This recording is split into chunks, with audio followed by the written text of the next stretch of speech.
Good morning, everyone, and Shavua Tov. The Jewish people are ready to leave Egypt this week. However, the last commandment that God gave the Jews before they left Egypt was to ask of their neighbors and their friends gold and silver. Dabruna, God tells Moshe, please ask the Jewish people, v'yishalu, they should ask, ish me'es re'eu, each person from his fellow, from his neighbor, gold and silver as they leave Egypt. And our rabbis tell us that God wanted to fulfill the promise to Abraham that the Jewish people would leave Egypt with great wealth. Why did God want the Jewish people to leave Egypt with great wealth? First of all, as compensation for their years of slavery, but also to remember that they were enriched by the experience of slavery. Sometimes we think, if I could only get out of my oppression. But the Torah says God wants us to not only leave our oppression, but to come out the better, richer for it. And we could realize that we've gained through the experiences that we've gone through, even if they were difficult and challenging. However, the Vilna Gaon gives a beautiful insight. He says that if you look at the verse, it says each Jew should borrow from his neighbor, from his friend. Ish me'es re'eu. The Egyptians weren't their neighbors, they weren't their friends. The Egyptians were their oppressors, their tormentors. The Egyptians were their taskmasters. Why would the Torah refer to them as their neighbors? And the Vilna Gaon says something revolutionary. He says, actually, the Torah is saying that in addition to asking from the Egyptians, the Jews were actually told to go to their Jewish neighbors and friends and borrow gold and silver. Why? Because the reason the Jews got into Egypt was because of the hatred and the jealousy between Joseph and the brothers. Having sold them into slavery, they all ended up in Egypt and suffered for many years as slaves.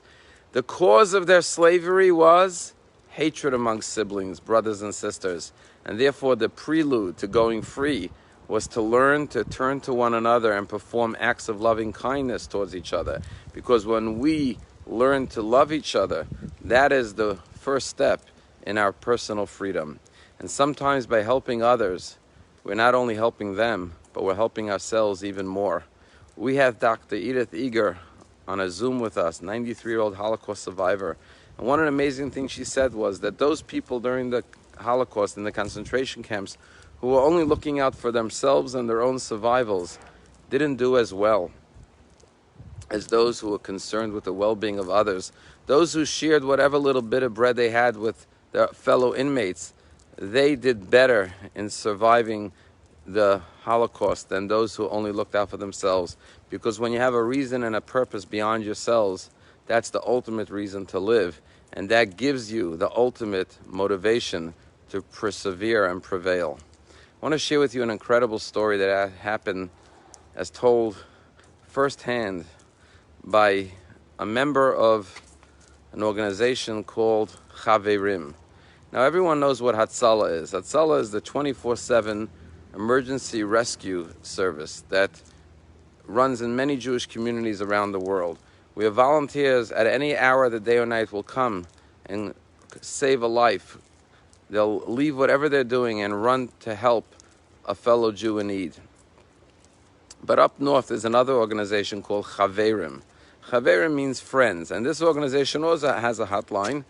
It doesn't run 24/7, but it runs 24/6. And any favor, someone needs a ride to the doctor, somebody needs groceries, somebody needs to visit someone who's elderly, somebody needs help, God forbid, with shiva arrangements. Whatever you need, you can call them, and they are volunteers who are dispatched based on location, the closest volunteers to go and help whoever needs help. Chaverim.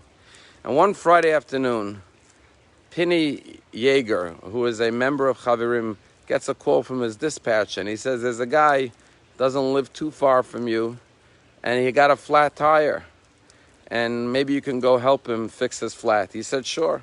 He calls this guy, his name is Beryl. He says, how can I help you? He says, I have a flat. Can you come help me fix my flat? He said, sure, we do that, no problem. He said, where is the car? Where did you break down? He says, no, I didn't break down. The car is in my driveway. I'm home. He says, okay, no problem. I'll come fix your flat. But the problem is that it's an hour before Shabbos. It's very busy now. Since you're home for Shabbos anyways, I'll come after Shabbos and fix your flat. And Beryl says to Penny, no, I need the flat fixed now because I'm a member of Hatzalah, the emergency rescue service. And my car has to be operational because I never know when I'm going to get a call. Sometimes even on Shabbos I have to run out to save a life. So I need the flat fixed now. In that case, said Penny, I'll be right over. And he came right over right before Shabbos, fixed his flat tire, got home just in time to get ready for Shabbos. That night, Penny Yeager, sitting with his wife and children, and his elderly mother was spending Shabbos with him, sitting at the Shabbos table. And in the middle of the Shabbos dinner table, his mother starts to become faint, incoherent, and suddenly keels over, having suffered a massive heart attack. He immediately dialed Hatzalah's number, and within moments, the sirens were blaring. And who comes running into his home with his medical equipment? None other than Beryl, whose flat tire he had just fixed that day. Beryl brought in his equipment, including a defibrillator, was able to get his mother back to life and get her rushed to the hospital within moments and literally saving her life.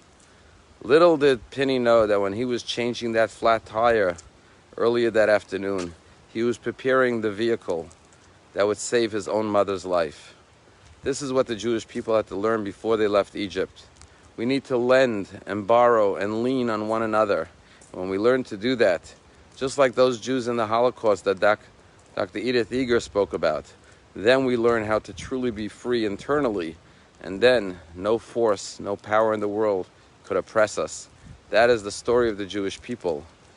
Ish Echad, we are one people, Belev Echad, with one big heart. Have a wonderful week. Shavua Tov.